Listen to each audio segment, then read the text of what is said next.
And hey, Karin. So we are going to have our first guest tonight on the podcast.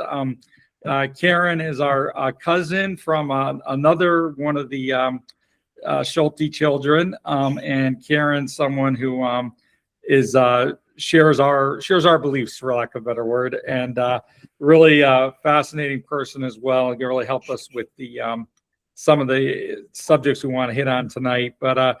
Karin's got, and this is obviously us sort of having a mini reunion, but Karin's got a much more interesting reunion story from Europe that she just had in the last couple of weeks. And Karin, welcome. I don't know if you want to kind of go into your story a little bit, but I think it's a really interesting story for us to start with. Sure. So I do not look like my cousins because I am adopted. I was adopted at 4 months old from Seoul, South Korea to two very white parents. My mother is sister of Paul and Greg's fathers. So I had always said I was comfortable and content with what I knew, which was nothing, that I had been abandoned in Seoul and was in a foster home and then was adopted at 4 months old. And records in the 70s were not great. So I was content. Then DNA tests started being a thing and everyone said, "Oh, are you going to do one of those?" And I said, "No, because if I pay $100 to find out I'm 100% Korean, that's a waste of $100. And then a friend of mine said, "Hey, I've got a test. I bought it. I put it away. I forgot about it. If you want it, it's yours."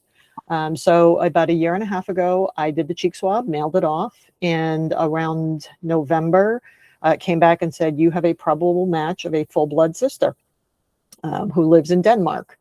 And so I reached out and said, "Hey, so this company says we're probably related. Do you want to connect?" And she answered right back and said, "Yes, absolutely." And so we emailed back and forth for a year and a half and just getting to know each other. And I kept calling her my sister.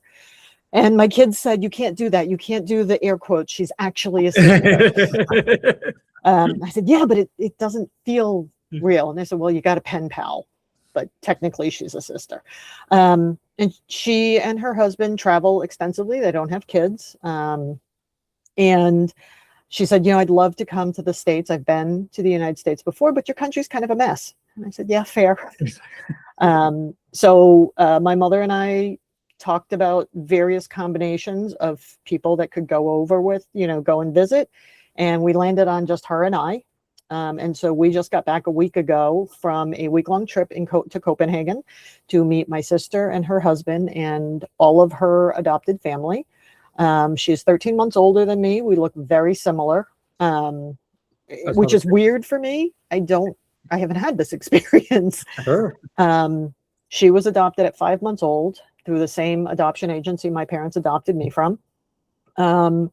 And then her parents were able to have a biological child. So she has a sister. Her parents then divorced. Her father remarried and had 2 more children, 2 boys who are in their 30s. And so, yeah, I have now an additional sister by adoption and 2 brothers by adoption. So I got to meet all of them. One of the brothers has a wife who has probably given birth at this point. And a little boy who's 3, and then her other brother is recently divorced, but has a little boy who's 5. And I met their mother as well. The father has passed away about 15 years ago. My sister's sister, which is a weird sentence, is married, also no kids. So I didn't get to be an aunt exactly out of this, but she got my 2 kids as nephews. So, so it was a crazy wild trip. Meeting someone who I have a genetic connection with was just a crazy experience. And we had 2 different lunches with friends of hers, and we were sitting next to each other in the middle of the lunch. One of the friends goes, "Okay, so you guys even do the same hand gestures." Ooh, okay.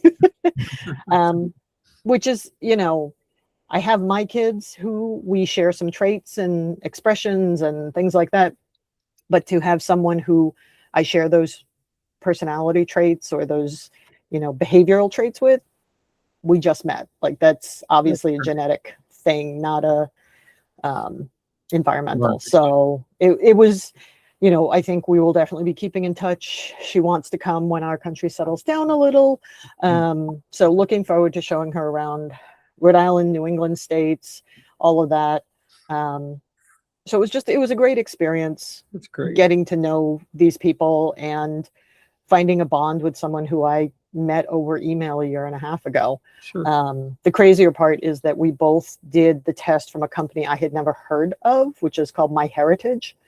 And she had done the test 5 years before I did mine to just find out what her genetic makeup was. People said that, oh, you don't really look fully Korean.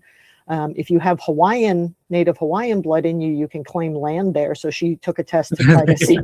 No, there's nothing. So she had kind of forgotten about the test by the time I messaged her. So it was just, again, a surprise all the way around for both of us. But it's been a great thing. It's been a great reunion. They were so gracious to bring us around and show us around for a week, all of the touristy things, put up with us being completely ignorant tourists. But, it also really highlighted for me the differences in at least Denmark. I'm not as familiar with the other European countries, but things like healthcare, maternity leave, paternity leave, vacation, benefits, salaries. It was like, God, we live in a shithole country. This is embarrassing. Every time they were like, oh, they live in America. I'm like, please don't judge me. Exactly. Please don't judge me. But Karen, I'm sorry to interrupt, but did you know you had a sister? No. So there was no records. So it was No. For all you knew, you were an only child. You had no idea, right?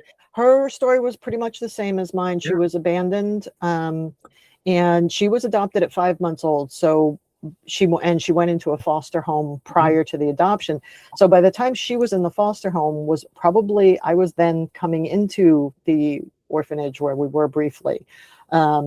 And we were given Korean names, but neither one of us know if those were names that were given to us by the orphanage or they were our given names. So, again, just kind of being abandoned, there's nothing that said, oh, this person came from this family or this is the people signing you in.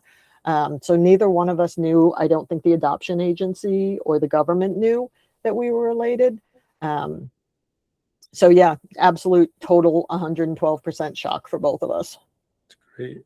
That's amazing. Well, it's kind of nice or convenient, depending on how you look at it, Karen, that here we have a independent third party witness to some of the things that you might consider are biases, but have now been confirmed. I wonder so much about what the rest of the community of our lovely world here perceives of what's going on. And I think I mentioned to Greg that I have a daughter-in-law that worked for USAID. That's been her career. She came through, her and my son met in the Peace Corps. She pivoted through, got a degree, master's degree, and was working for the State Department. And then they went to the Philippines, and then they were in Nepal, and then their world got pulled out from underneath their career. So it's interesting now that unsolicited, we have this perception that what the heck is going on, and some of the things that Greg and I have mentioned that we think are just kind of no-brainers that we should be getting to. Yeah, I mean, I think at least from Katja's family, they all are just kind of like, we feel so bad for you people. There's just a lot of sympathy. They're very gracious about the fact that they know it's not the majority of the sane people, at least not the ones that are traveling and coming over to visit. But it's kind of, everybody's at a loss for words. It's like, this is beyond what anyone could have ever created or imagined. Like, this is not something that even happened in horror films or sci-fi novels. It's like they would have laughed the script out of Hollywood 15 years ago, right? They would have said, can't possibly happen. No, I think we were in Copenhagen, like I said, for just a couple of days a few years ago. We went to see Springsteen in Sweden, and I just remember it was like a Sunday afternoon, and it seemed like everybody in Copenhagen had a boat, right? And all the families and everybody were out, and I just remember everybody being so relaxed and happy. And I don't think you could go out and it was in June, I think, right before it was right before 4th of July, and I said, to Mary, I said, this is probably what happens when you're not worried about tomorrow. I'm going to go and I may lose my job and have no income and have no health insurance. So yeah, there's a, again, I think there's an issue with, people would complain, well, they don't have ultra wealthy, but there's a safety net and people are happy, and I think, and it's, I found it when I was there, you could just feel it in the area. Like just people are just much more relaxed and much more comfortable with their lives. And I think in any situation here, it's just, there's a tension, I think, in general that Yeah. you feel, Yeah. And I mean, I think it's just, my sister's husband about 2 years ago had a stroke. And it wasn't luckily severe, but he does have, chronic pain now and some disability in his left side and some minor cognitive issues, tires easily. So there was a lot of times where he couldn't join us for like a full day, but he went through extensive testing. He went through vocational training, he went through vocational testing, and they've approved him for what would be our equivalent of a lifetime disability. And so he works 10 hours a week now for a company doing graphic design, and the company pays that 10 hours. And then there's some other, which I don't fully understand, but the remainder of the salary is paid through the government / the other company. And he just got the final approval. I mean, it was a process. It took time, but all of the medical bills, all of the testing, everything was taken care of. They didn't have to worry about that. They didn't have to worry about something being approved. And I think it's 10 years before he has to check in with his case manager again. And then after that, it'll be another 10 years. And then he doesn't have to ever check in with them again. They just say, this is where you're at. This is what you can do. We're not going to question you anymore. And he can reach out if he has questions or if anything changes, but there isn't that government oversight, like you're trying to scam something out of us. And we have to check and make sure you're not out, riding a unicycle or, doing bizarre things. Like he's went through official testing and, for both his medical stuff and vocational testing and retraining. So, I mean, that by itself was just like, wow, okay. So it just, yes. And they own Greenland on top of it, right? Yeah. Right. I mean, and then the brother whose wife is pregnant, we were taught, she's like, oh, I'm already, I'm doing 3 weeks, but I'm already off of work 3 weeks ahead, fully paid. They'll both get time off. They don't have to worry, maternity and paternity leave. I wasn't clear exactly how many weeks they get, but I think it's like up to 6 months that they can. It's pretty, I don't know the number either, but it's very, very substantial. Yeah. I mean, I know when we all had our kids, there was no paternity leave. Yeah. If you had vacation time, you could take it maybe, but like, aside from like the day of the birth, there was no paternity leave. There was no approved thing. And, they have these weeks to share. So whatever seems to work for the family. So yeah, I mean, those were just a couple of things that was like, God, it feels like I live in the dark ages. This is just embarrassing. Sure. Definitely. But even the wait staff, we're at restaurants and you have to chase a waiter down because wait staff make a living wage. So they don't have to run up to your table 87 times and ask if you need anything else or what, because they're not, sucking up for tips. Yeah. They figure you're there. And we would sit at tables for 3 hours. Nobody would talk to us. Every once in a while, the waiter would walk by just to kind of see if we need to flag them down for another drink or something else to eat. But yeah, I mean, there's no pressure for them to, move the table out so they can get another table in so they can earn more tips and upsell the drinks or the desserts or whatever. They get the wage that they get.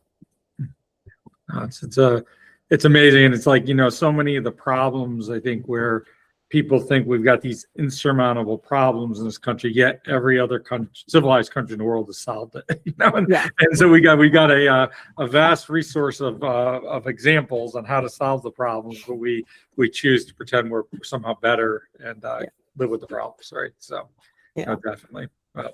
no, it's a great story, Karen, and I think good for you. It's got to be awesome to have done that and connect like that. Yeah, it's been a really great surprise. Yeah. Something I never was looking for, never thought I wanted, and now I'm just like, wow, this is really cool. And now, is Heritage, is that known for doing this? Because I would have thought, like, I did 23andMe, and I'm thinking one day some foreign government's gonna have my DNA, but anyway, Yeah. but Heritage is not one I knew about, so it's almost kind of more weirder that you guys found the Exactly. same site to do Right. it. Yeah, so it was My Heritage, Yeah. and it was, I'd never heard of it, but from what I understand from like 23andMe and Ancestry, they have their own databanks of the DNA, so they don't share them. Mhm. So we could have other relatives or siblings that have not done the My Heritage DNA. Sure. And I mean, I think that's something we're curious about now is just kind of we're 13 months apart and we're both girls. So what happened after me? Like, was there 4 boys? Was there 6 more girls and they were all given up? Did they just stop because 2 and done? But it's other people would have to have done the DNA test for us to get those answers. So, I mean, I'm okay not knowing, but now it's like, there's a little more to the backstory. I kind of wonder. It's a whole new world. Yeah, no, it's amazing. No, I think we I think as we enter into this kind of subject matter we've been talking about, it is very relevant to, I think, on a host of issues in terms of the topics you touched on, and I think just in general the community that you found there. But I think it was funny when we were doing these the last couple of weeks, and we had first of all we went I think 2 episodes without the Knicks playing a game because they had swept their series, and now we're having an episode, and I don't think they're going to play a game until we have another episode. So it's amazing. Now we're all Knicks fans. But the thing that's interesting, the Knicks fans are kind of getting up in arms because I can't remember who they were referring to. It might have been Willis Reed. I can't remember. Sorry, Karen, just indulge me for a moment. But everybody got up in arms because they were talking about that Patrick Ewing's the greatest Knick ever, but never had a championship. Kind of was, what are they going to say about Judge? My boys get really upset about Cashman not taking care of giving Judge the chance to have the supporting cast. But it was it was a thing this week, because Walt Frazier was there and some of these older guys were there when they swept. But New York and debates about athletics. I mean, I'm on a group for the Yankees, and they're the most crazy fans in the world. I mean, the Red Sox fans at the moment, like I keep saying, we're pretty sell your team chance at Fenway right now. Yeah, so sell the team. Yeah, exactly. So it's been an interesting week with the Knicks, and like you say, they won't play. I think next Tuesday. I think might be the first game. Yeah. Well, I think it's, and again, that 72-73 team is so revered, and Willis Reed and all that stuff. And I think, I think Ewing was a tremendous player. Funny thing is that we go into this story one day, but Ewing should have went to Boston College. He probably didn't go there because of the betting scandal around Henry Hill from Goodfellas. He had a betting scandal that affected BC. Probably the reason he didn't go there. But anyway, that's a longer story. But I think Ewing got soft when he got the NBA. I still think, you look, Bernard King, they showed him in the stands the other day. Those Bernard King's years were amazing. Oh my gosh. Talk about a scorer. Oh, amazing. Bernard King was it. And that's where Brunson is moving up to that level now. He's getting him to the finals. And so you're in the Starks, Mason level, Ewing level now, but they get a championship. You're talking Bradley, Reed, all those guys, Bradley, Reed, Lucas, Busher. That's rare. And Earl the Pearl Monroe, who came over from the Bullets. So there's some useless information for everybody. But hey, we had the coach of the year somehow, so who knows? Still don't get that one. Yeah, the Celtics coach Karin got the coach of the year. I saw that. Yeah, that much I saw. I guess the fact that he didn't have Tatum and he had a good record. Well, yeah, I think it, and then and I guess he threw the ball on the court so they could have their nightly distance shooting contest because they don't really. I mean, he doesn't run much of an offense, but no. Yeah. So I think, and obviously as we get into the summer here now. We're starting in baseball, and again, the Red Sox, I think, kind of punted on the season this past weekend, but we are getting now. I think it was interesting last night with the Texas primaries and stuff. We are starting to get now into really getting focusing on the midterms now, and I think we got a tremendous opportunity. Obviously, I think it's almost like the more uncertain, the more certain that we're going to win at least the House, and Senate's looking reasonable at this point. Yeah. The more I think it kind of bakes in that Trump's going to play games. I think that's kind of where we're at right now. So But he lost. I think what was it today? Was it South Carolina pushed back on them today? That they didn't. They had some Republicans vote it down, and there was one other state I can't remember so much. Well, I think what state they in Alabama courts the court somehow now said that the map was racist. Now, and there's this interesting thing. What happens if that goes all the way to the Supreme Court? I don't understand that decision at all. So Karen, we've Paul and I have bounced around on this a lot. Your take on the gerrymandering, it'll be actually interesting how confusing it must be in Europe for how this stuff works over here based on the 1700s laws and whatever. Or not yeah, laws, I mean, I think they're just kind of dumbfounded by it. Like, it just is so illogical. We counted on you people for all these years. What were we thinking? Yeah. It's like, and now you're just straight up stupid. Like, what happened?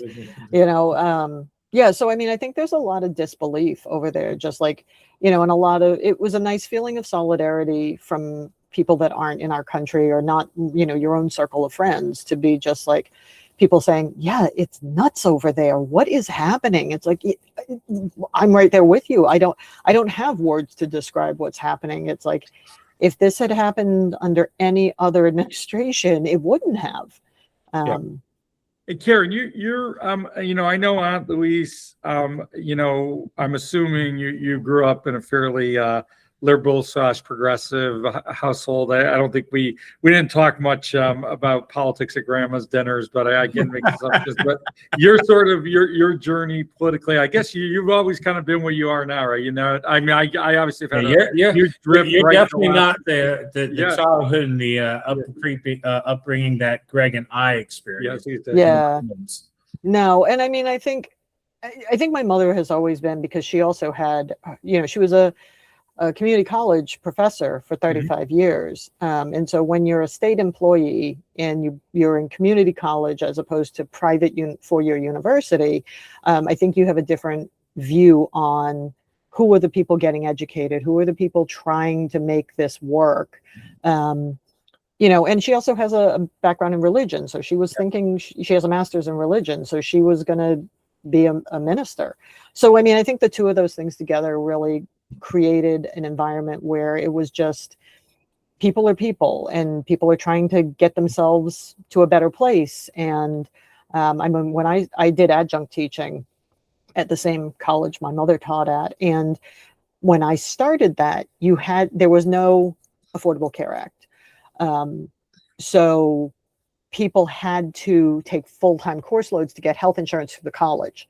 And that was really hard to watch people take these courses that they had no interest in, no intention of giving the same, energy to as with the classes that were in their major, because they needed the health insurance. And they were just scrapping to get through and not waste their money. And so that those kind of students, the ones who are older and come back, the people who just didn't do high school well and are now like, hey, I got to get some kind of credits or degree to get hired by the fire department or get a promotion or whatever. So yeah, it was always a very, and being Protestant as opposed to Catholic is also just a much more kind of open-minded place to have grown up. And then, being a social worker, it's not impossible, but it's hard to be a social worker and be a conservative, right, Christian. I do know some, but they're not really Well, then I think my dad always, I'm not sure, Paul, in your house, but my dad always talked about, and your mom went to Bates, right? Undergrad, and then my dad always talks about, how proud the family was. And obviously I imagine that was, especially at the time, was a fairly left-leaning, a left-leaning school. So it was probably an interesting exposure for her, kind of coming from where she came from to go there, that I imagine was part of her journey as well. So. Yeah, and she majored in math as a woman. Yep. So, not a lot of other women there. The predominant profession at the time for women was teacher, yep, sure. nurse. Yep. So, she just had a different pathway to it. And, as she's in college, a lot of her brothers were either already had kids or were having kids and getting married and stuff like that. And she was kind of, not following the trend of the time, which was to get married as soon as you got out of high school and start a family. Very progressive. I mean, just really outside the, that box, that proverbial box that was established, so. Yeah. Yeah, definitely. I mean, I think even adopting 2 kids from, a foreign country was pretty progressive. A lot of people, if they couldn't have kids, they just didn't have kids, or they got on a really long waiting list within the United States for a white baby. So in that sense, I think both my parents were fairly progressive in those kind of thinking, like, that's okay, we can do this, and it will be the same as if we had our own child or had adopted a child from within the country. That's great. No, it's a great story. I think it's actually interesting because, and again, you're great guest, Karin, because you're hitting on all our subjects, and not even meaning to, but it's we did start this thing up last week where we were really kind of digging into these policies that should be no-brainers, and they're no-brainers. A 70% approval rating across the country plus, and we call them we labeled them the grade 8. And we got through 5 of them, but the 3 that we didn't hit on, and frankly, it's great. I think it's so many levels to have you on for these. We're all related to healthcare and and again, I think between looking at the European view, it's funny the way you were talking about healthcare, and that's something I actually never really thought about before, but it makes complete sense because I think there's people today who aren't retiring because they need healthcare in order to get the Medicare.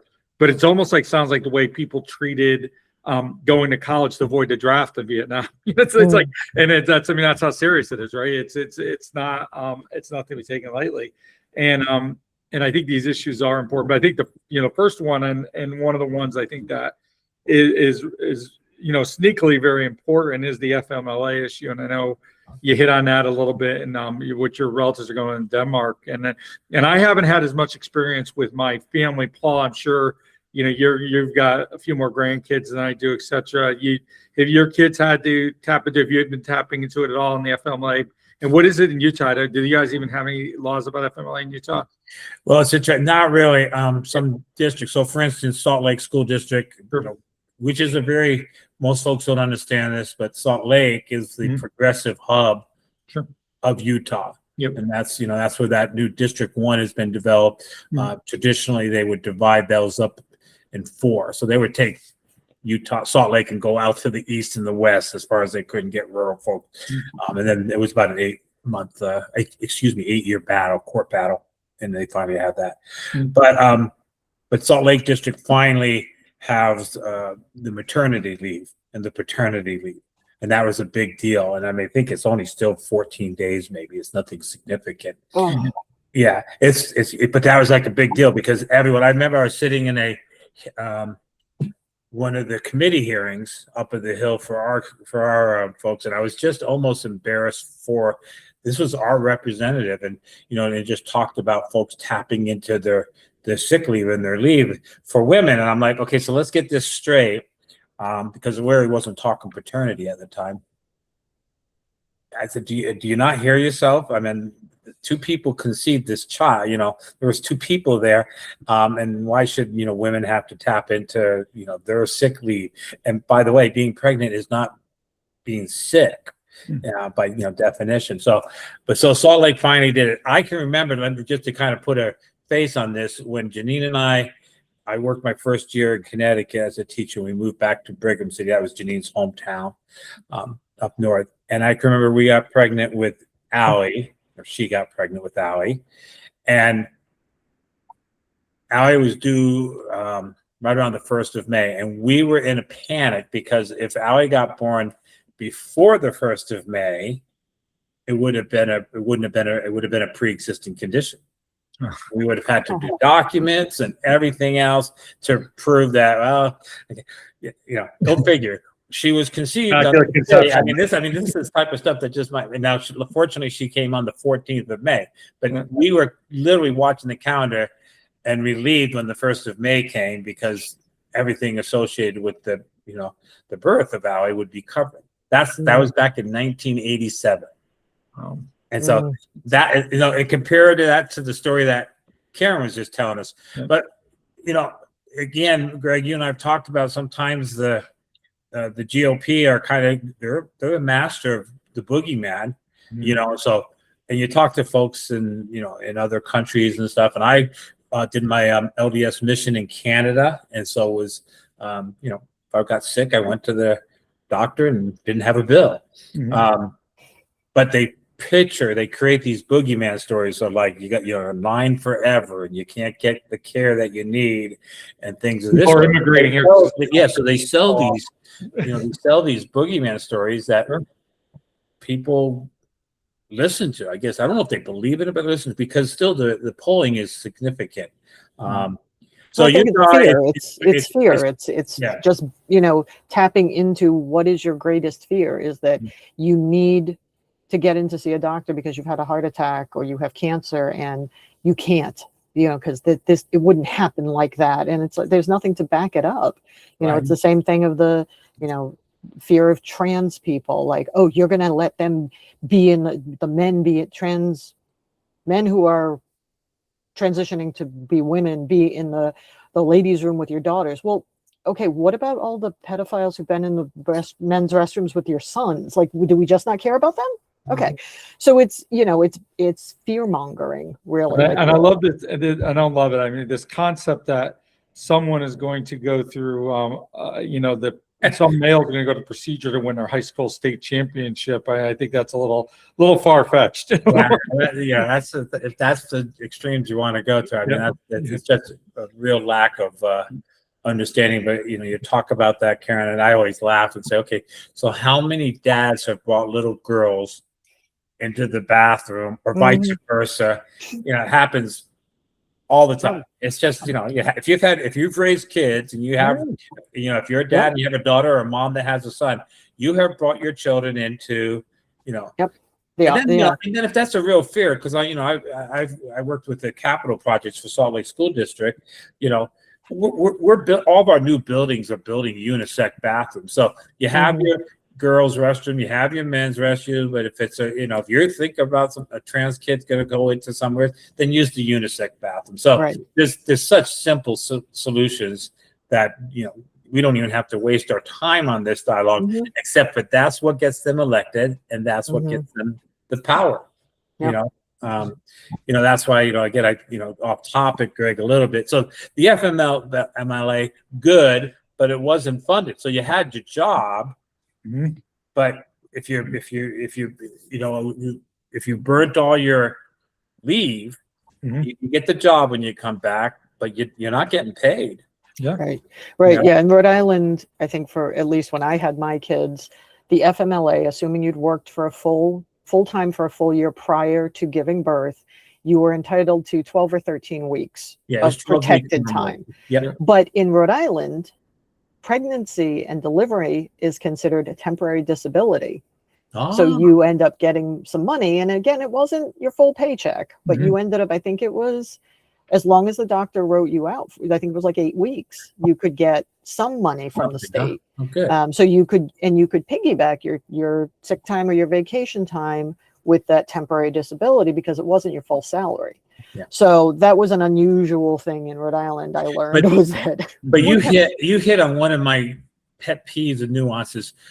It's like we have to juggle 4 balls. No, exactly. It's not a simple, straightforward approach. It's like, okay, you got to do this, you got to do that. I have you know, sibling that's working into different potential surgeries and stuff. And in the school districts, most school districts do that. You have a sick bank, so if you throw one of your days into it, you can pull back out. But even with that, there's nuances, and I'm like, aren't we all exhausted that we have to juggle this system for just common care and taking care of each other? It's Well, I said they're there, but it shouldn't have to be.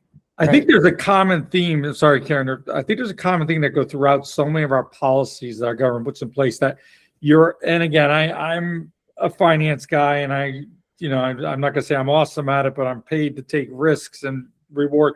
But everything's a gamble. Like, it's a gamble how I manage through healthcare. It's a gamble, which plan I take. It's a gamble how I manage my 401k. And it's like, and again, it's just, and then if you lose somehow, it's a character flaw. But it's all, they're asking us to do this on so many levels, just because, I mean, these are things, they're not very expensive problems. So, sorry, Karen, that's a pet peeve of mine, how we're constantly put in these situations of having to judge risk and reward. Well, and that's if you're lucky enough to have been working full time for a full year prior to a pregnancy. A lot of the folks who really could use the protected jobs, through the FMLA or, the temporary disability, they don't work full time. They aren't entitled to benefits. They're part-time, work 30 hours a week at Walmart or McDonald's or Dunkin' Donuts or something like that, service jobs where they don't have that. And our system really is inverted, because really so many people can't work because they're not healthy. Right. And yet we put the health with the work. It really should be, I mean, again, I would argue with any CFO or controller that why we don't want to get healthcare off our plate is crazy, because we spend a lot of money on it. Let the government take it, whatever. And again, Medicare for all. But you really, we want people to get healthy to get to work. It's like, once they're in work, the health issue is as big a deal. We got to get them healthy to get to work. So many people, And it speaks to kind of what we've kind of hit the last few weeks about what we currently have, what the future currently holds for us, children, adult children now, grandbabies on, here and stuff. It's just, quite frankly, it's not sustainable. No. So when do we wake up and say, we've got to figure this thing out. We really got to, we can't just keep pushing just ignoring it. It's just not sustainable. The largest factor for folks claiming bankruptcy is healthcare. Number one, no other country in the world is even on the radar screen. Yeah, no, it's only and for and that's even for people who have insurance. Yep. Correct. Right, like that. Not even counting the folks who don't have insurance, who aren't eligible for it through their jobs or whatever. Like the whole concept of the fact that we pay for a service that then has the power to deny the service is asinine. I always think of that Seinfeld episode when he goes to get the rental car. He's like, "You're really good at taking the reservation, not good at holding the reservation. Yeah. You're really good at taking the premium, and not so good at paying the claim." Right. Well, so I'm on Medicare now. I've hit the magic 65. I pay a little bit extra for my, so I have A, B, and C plans, and and have a great financial advisor. And because of my income, I pay a little bit more than some folks would pay. But it was interesting, when we first got married, my first year of working as a teacher in Milford, Connecticut, I had health insurance, dental insurance, everything. And you know what my premium was? $0. Oh. You know what I paid? What my deductible was? $0. So I went in with my card, and just wherever I went, I just showed it and never had to worry about it. And so I saw the evolution. So this, that's like 40 years now. And so finally at one point I jumped into the high deductible to keep my premiums down, right? And so I can remember my poor sweetheart struggles with, you don't wish this on anybody, you guys may have had this with kidney stones. And we would until you hit that first deductible, you're like, oh, I don't want to go to the emergency room because I've got the deductible coming, it's $1,500 or whatever the case may be. And poor Janine one time, she says, I got to go. When she says, I got to go, we got to go. And, and then she passed her kidney stone just as she gets into the hospital. So the bill's there. But here's the difference. Now that I have Medicare, if we need to go, it's about $115 compared to the 15. And so now if we need something, Janine fell the other day and had a little sprain. We didn't know if it was a fracture, but you say, oh, let's go. It's $100. No big deal. It goes back to what you said, Greg, about our healthcare. People, and they make these things expensive for the emergency room because they don't want people to use that. But we're making it expensive, so people aren't getting the care they need, and so they become more unhealthy, and so the cost ends up elevated. Right, because by the time they get to the emergency room, they're severe. They're severe. Yeah. It's just a convoluted. Stupid. Yeah, no, I agree. I had a profanity in my brain. No, it's just, and again, and the more we let the healthcare companies lobby, the more it gets ensconced, and they, like you said, they've twisted people who probably are, all of us are exposed to it, but gotten them convinced that somehow, like you said, the boogeyman's after them. I think, I think that I think that, and you've seen it out there, Paul, you're only one of 10 states, actually you're one of 10 states that have taken expanded Medicaid, which I think is a really big piece of this ever since the ACA went to, or 10 of traditional red states, all the blue states, but of the traditional red states, only about 10 of them have taken their Medicaid. We haven't. Yeah, basically the government, you have taken it, right? Utah's No, taken we have not. Okay, sorry. My notes are wrong. Here's My notes are back. I'm sorry. Yep. When I ran in 2016, Yep. the guy was in my neighborhood and I was running against him. He's incumbent and he's the insurance guy. Yep. So he was the one that was orchestrating why we shouldn't expand Medicare. So, and I said, he said, why are you running against him? And that's exactly what I said. I said, you're the reason we haven't expanded Medicare. I said, it helps your economy. It floods money into your economy. I said, show me. I said, I don't want any stories. I said, show me a data. I said, Oklahoma, for heaven's sakes, expanded Medicare. I said, if you can show me some facts on really why we shouldn't, not a story that you're, again, the boogeyman thing. And he never got back to me. I said, but that's the number one reason I ran against him. Yeah, no, it's the government's giving a state, the federal government's going to say what 70-something% of the pay. Yeah. Karin, in your professional world, where do these things line up with the people you help with in your social work center? Where does that line up with things that you see? I mean, the health insurance is a huge problem because people are looking for jobs that give them the health insurance. I mean, the Affordable Care Act is there, but it's not as useful as the it should ACA be. plans aren't that awesome. Well, No, and go after this, the big, beautiful, bad bill. Yeah. Yeah. And so the folks I work with, are mostly, middle income to low income. They're not savvy about services. A lot of generational trauma. And now post-COVID, we've got all the COVID babies who are just off the freaking wall. Mhm. Even when families are looking for services, the wait times are extraordinary. And that's assuming you can get in with somebody who you and your kid click with. And the tough part about working with kids is if you work with kids, you got to work with the parents. So that means you got to get everybody on board.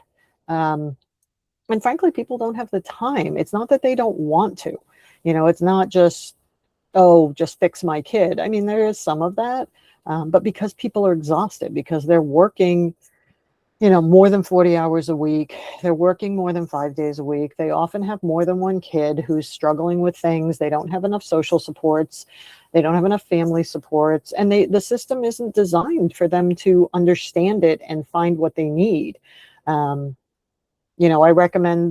work for Boys and Girls Clubs now, and I can't give direct referrals. But I always say, start with your pediatrician. But that's assuming they have one. That's assuming they trust them. And that's assuming the pediatrician knows, or that office knows, what the services are around. Our big healthcare provider hospital is, now it's Brown University Health. It used to be Lifespan. It's almost a monopoly. And so it's very hard to get into services. It's the health insurance piece is just such a crushing thing in the mental health world. Kids need services more than ever, but in the process of that, adults are ignoring their own mental health, and just, we have this put your head down and just power through it thing. And that's great, except it's generational trauma a lot of times. And that is, that the research says that is the leading cause of like substance abuse. Yeah. So the, war on drugs is really a war on trauma. And people don't understand, they think trauma is sexual assault or being, mugged or things like that, but it's racism, it's food insecurity, it's poverty, it's having family members who've been incarcerated. It's so many things that are just so commonplace. And it's so debilitating. It's so debilitating to people. And I think you're right. I think one of the things that I constantly tell my dad is, there were times when I was young, we had some lean years, but he always made us feel secure. And I think as an adult, I'm not good at that. I feel like I wear it on my sleeve, and I'm like, every anxiety I have, I think my son and my sons have felt. But I think it is something that is you're trying as a adult in this day and age with all these things, you're trying to keep it together. And obviously now we're passing it on to our children and to take care of this mantle. But it's there's a lot of things we're asking people to juggle, and it's I think keeping their head straight is so important to their kids when they go through that. So and people want to, Reagan's idea of the welfare queen, that's not the reality. No. It really isn't. But that's part of the boogeyman. Mm-hmm. Definitely. Yep. Well, you can see how they're pivoting on it, right? With these, we're battling fraud. Mm. Yeah. It's always in a blue state. Yeah. Right. It's always in a blue state, and I'm like, there's fraud in everything. I mean, as long as you have a large ecosystem, there's going to be some fraud. Mm-hmm. But I would like to say that perhaps this administration is reflecting a lot of attacks. Let's look at the executive branch for fraud. Right. And so, but that's the narrative, like you mentioned. The person that's working and just milking the system, and they're getting this big check, and all these type of things, and that's not the reality. But it is the narrative that's very substantive and very much accepted. And you can make, and I know you don't like to ever excuse bad behavior, but you can make an argument. A lot of people who have turned to fraud, kind of they're at their wits' end, and maybe they got good at it, but they probably didn't start there. Like I always kind of feel like when people when they do pick on the welfare queen, well, that wasn't their life, that wasn't their childhood dream. It's where they wound up, and then that leads other places, but this is not anybody's choice in life, And then it pivots back to the thing that the three of us started with, right? Mm-hmm. If there was a really strong health system, there wouldn't be a reason to create fraud for healthcare, right? Right. Because it's like when you talk about legalizing marijuana, like the crime of marijuana because it's a crime, right? So, Well, and then that pivots back into the incarceration rate and the inequities and incarceration for just minor fractions compared to folks that and the private prison. And then another episode. Don't push my button on. We got a whole episode on that. But the thing that's really intuitive from listening to both of you is none of these issues are in isolation, right? Mm-mm. They all affect each other, and the capacity of our communities to have the capacity to connect the dots and to look at all these different issues and say they're interactive. They affect each other. But that's why I thought it was great about the way Karin opened. It just organically went those places, and again, I'm sure Karin's very savvy. It might have been by design, but I think these things are really the way that things that really are differentiating us now in a negative way. And the last one is kind of a near and dear one to me, because I hate it when the Republicans try to, or let's say conservatives try to be businessmen should run this or that, and we'd be better off. And in some cases maybe would be, but one of the things they want to be good businessmen until they don't want to be good businessmen. So one of the things I drives me crazy is, when you do put these government programs together, you do create great buying power. And it's one of the advantages you get. And I hate when people say, oh, the government can't run anything. It's like, how are you so patriotic and you hate our government? I mean, it is our country, but, when Bush put in the law about government Medicare not being able to negotiate prices when prescriptions, when they are the largest buyer of prescriptions in the world and in America, definitely. And meanwhile, the VA, which is a fraction of the size of Medicare, gets better pricing because they are allowed to consolidate their buying power. That was the sort of the eighth one. And to me, it's such hypocrisy that we want to be good businessmen, so we want to be good businessmen. But I think prescriptions, are such an issue. And again, Karin obviously is in the home of CVS there, et cetera. Or I guess they're at Hartford now with that. But you have you go to these stores sometimes, you get just your heart breaks when you see some of these numbers that pop up on these prescriptions. And even if people have insurance, frankly, right. But it is such a huge issue that is, again, incredibly solvable if we allow Medicare, especially, to go to work on the pricing. Yeah, I mean, I'm a type 2 diabetic. I'm on insulin and medication, and I've been very lucky that, and we've chosen health insurance plans based on more on prescriptions than on deductibles, because, we've been relatively young, but the number of prescriptions that I take, I need them to be, cost effective for the family. I can't afford $800 a vial for my insulin. Why should why should anyone have to choose between their rent? Well, that would be a fraction of rent now, but between their rent and they solved that problem making the rent so high. Right. Yeah, no. And that's just the one life-saving medication that I'm on. The rest of them are more long-term, keep the blood pressure down, keep the cholesterol down, those kind of things. That's not an immediate, I'm going to have a heart attack tomorrow. The insulin is, if I go without it for very long, I'm going to be in the hospital. Right. But it's completely unaffordable to be alive if you don't have good insurance. And again, it's it's sort of this idea that you play the cards you're dealt, and and again, we obviously are people of reason, all of us of adequate means, but you have this disease, you don't have the ability to afford, too bad you lose. And again, it's not on so many levels of the country or the people we should want to be. No, somehow it's a moral way too many of us that don't care. Yeah, if you're not in perfect health, it's a moral failing. Exactly. It's and so many things are pull yourself up by the bootstraps, but until it affects them. So and so it comes back to where we started is how do we, we've got the midterm elections coming. How do we help, or how do we encourage folks to connect? Now, the Democratic parties, we'll talk parties now, they're not the best sometimes. First of all, they'll eat their young. I mean, they'll kill each other on the way to get to the candidates. But how does the message become better? How do we educate people better so that, I think we're fairly reasonable people, that we're insightful with thinking, and I have a hard time believing that folks can't connect the dots, but apparently they can. We talk about a lot of these southeast states, Kentucky, and these folks that just continue to vote against their own interests. Right. How will that happen? How will that connection? We're not going to solve that tonight, by the way. That's somewhat rhetorical.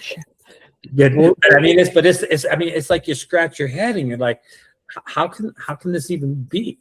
Well, it's interesting because the most popular governor, I think, in the country, Democratic governor in the country, is Bashar in Kentucky. And I think what he's done, and again, we all have to be willing to compromise here a little bit, because the one thing I was worried about with Bashar was Harris's running mate is how would his message of Christianity, frankly, sell within the party.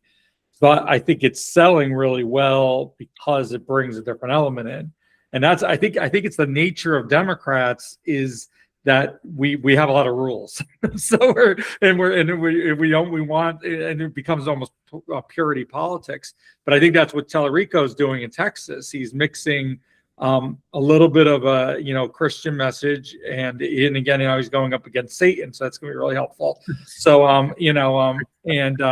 and I think it's that combination, but we have to be willing to say, okay, look, some of us, I think for us, we're all, I think, fairly, we're open to a Christian message, whatever. But I think there's people in our party who, frankly, it's a turnoff, who have to realize that maybe we blend the things a little bit and we'll get where we want to go. You come in the back door. So exactly. You and I have talked about, one kind act a day, Yeah. The dignity index, those type of things. And so when you come in with a back door, if you talk about a real Jesus Christ and his ministry, what people espouse as Christianity has nothing, doesn't even relate to Jesus Christ and his ministry and how he went about things. There's no similarities. I go back to, Karin, you're probably familiar that we were LDS, but myself, my wife, and my own children have walked away from that particular organization. I have a hard time, and this is also the super mega churches and stuff, but the LDS church has it. I'm being conservative, at least $200 billion. And I'm like, and they'll say, well, it's a rainy day fund. We need it in case something goes wrong. I said, well, I would rather us not be prepared for a rainy day and feed every person in the world. We're forcing the rainy day. Have no money in the bank for all I care. And so I think if we backdoor it and come through it that way and talk about taking care of each other and stuff, and just by chance, this is kind of what Jesus Christ would do. That's why we're table turners, right? That's why we talk about it in that message. Yeah, I think it's that image of, because the spiritual aspect, I like to think more spiritual than religious, I agree, has been co-opted by something that isn't what it is. I actually, and this is an area we probably delve into, I think it's so funny, so many of the neo-Christians, Christian fascists they don't talk about the New Testament, they talk about the Old Testament. It's like they're really an Old Testament God, right? And they're not about the deities of Christ or whatever. And that's really where I think the boat is being missed here. It's like, I don't think, like, when I say Christianity, I'm really thinking almost like a small C, like just, golden rule, be good to people. Doesn't have to be, being in church on Sunday. Just to be, and that I think is where we can start to blend in some people in some of these areas that, I think so I think it is an area where we can go. But I think back to your message, Paul, I think this is, the going to continue to be the issue for Democratic Party. Is I think we don't worry about winning elections as much as fighting each other. And that's I think that the Republicans is in their DNA, get it. You win elections, you fight as much as you want to fight, but win the damn election. Yeah. I think Democrats would rather be right than win sometimes. I think that becomes our biggest, I do think I have a lot of hope. My kids are 23 and 20 now, that, they come from things in a different perspective. Like we brought them up in a Protestant church for a number of years, probably till they were 10, 12, maybe. Actually, probably 10 or 11. And, they don't focus on religion. They focus on kindness. They focus on caring. And those are the foundations of the kind of Christianity I was raised under, and the kind of Christianity my mother, taught us. So, I have a lot of hope for the next generation coming up, that they see things without the black and white of religion, without the black and white of party. And they're listening to, what are you going to do? What do you stand for? What have you been doing? And I kind of hope that as, the MAGA Republicans are falling apart and being insane, that it's driving people away from that, because it's so out there, right? Like, again, how do you make this stuff up? But I think as they see the glue of winning falling apart, it gives them sort of a permission structure to go towards something different. And again, that's where I think we will be able to, almost like a molecule, be able to bond with them on some level to pull them into a bigger tent. Well, and they're not, the people, the super wealthy are winning. The rest of us are not. It's $4.50 a gallon at the pump. The cost of groceries, the rent. Nick, my younger one, keeps making a joke. When I buy my first house at 65, it's going to be great. And I'm like, oh, you poor kid. I'm so sorry. True. But I think our kids are eyeing our property a little too much now. Yeah, I know. They're ready to move us into a home to take the house. Yeah. Yeah. It's like, well, how long do you think you're going to be around? So no, it's all good. Yeah. But I mean, But, as they get more and more, like the slush fund for the J6 Oh. people, like even people who were like, well, they're like, wait, what? And it's like, okay, keep being extreme because now you're turning off your own people. This is good. Keep going. Keep being insane. Yep. It finally moved the needle. I mean, But to me, they went home without the vote this weekend. I yeah, know. they couldn't even vote because and again, I mean, the they way had that, and they had the and the ballroom. yeah. They had those two things. They're like, hey, it's what they say that if every January 6th person that got pardoned, it would be like $1.4 million. No, it's crazy. It's a crazy amount of money. Did you see the picture today of the building that UFC? What did you wanted to put an exclamation point on tonight? Yeah, exactly. So you got a picture of the UFC event with the ballroom being built next to it, and it's like it looks like a freaking circus. And it's like, of course, you get the clown in the White House, and it looks like a circus. And it's like, wow. And then you double down with all the freaking gold in the Oval Office, and then it just watching and the fake assassination attempts. Exactly. Yes. Yeah. That was he actually. It's funny. The other night the New Yorker came out. I think it was New Yorker Atlantic came out the story about how bad the negotiations were looking, and all of a sudden somebody had a shot and got killed outside the White House. Like, dude, right on cue as soon as the story got released. It's getting to be a little too predictable. But anyway, there's also a thing about everybody's like, gee, it's been so many times. Like, well, they tried to kill Hitler 42 times, so there's a few more to go get. So they should just do more lockdown drills. Yeah. Works in elementary schools, right? No, it's crazy. Well, there you go. Yeah, exactly. But I was reading, again, that attempted assassination is kind of a peculiar wording because they're talking about a number of presidents had quote unquote attempted assassination, but none of the publicity, none of this type of stuff, Nobody knew. And so it's kind of what Karin just alluded to, leveraging the exactly. Right? Mm-hmm. Well, to keep the Epstein files quiet. Exactly. It's like we need Karin all the time, man. Just Karin, today's out, baby. I love it. This was great, Karin. We definitely will not be the last time we'll have you on. But it not only was it so great to get your perspective, but I think because of you, we stayed the most disciplined we have in our conversation. So it was great having you on, and really appreciate it. And thank you so much. And so glad you were able to reconnect with your sister. Yeah, thanks so much, guys. This was great. It was a lot of fun. Thank you, guys. We'll do it again.